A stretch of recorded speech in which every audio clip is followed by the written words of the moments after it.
उहाँ हुनुहुन्छ हाइना डन। उहाँको बाउबाजे सबै खानदानी डनै डन।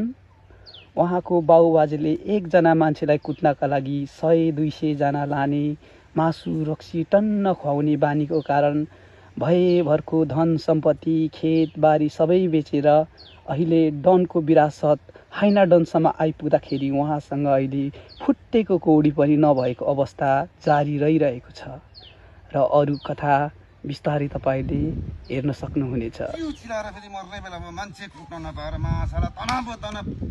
जालुडी भाइ सुमडी लिएर आइज। हुन्छ दादा, म ल्याइहालेँ। लिनु होइन दादा।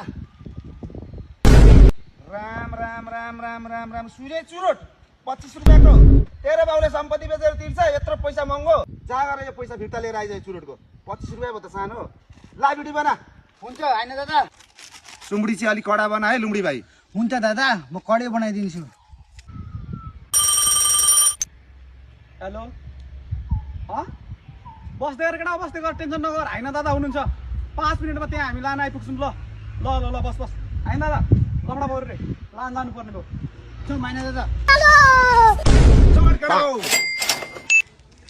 ए होइन दादा, साइकलमा कहिले लान पुग्नुहुन्छ? बाइक झिक्न के साह्रो लोभी हुनुभएको हो दाइ? धर त लकड बगे। पेट्रोलको भाउ तँलाई थाहा छ कति छ? सबै मेरो बाउले पनि सारा सम्पत्ति एकजनालाई कुट्ने भएर 100 जना लाने भएर सबै सम्पत्ति बेचेर सिधा तेरो बाउले किनिदिन्छ बाइक पेट्रोल। हाइनाको बाउ बाजे दाइना र काइनाले जस्तो यो हाइना दादाले गल्ती गर्दैन।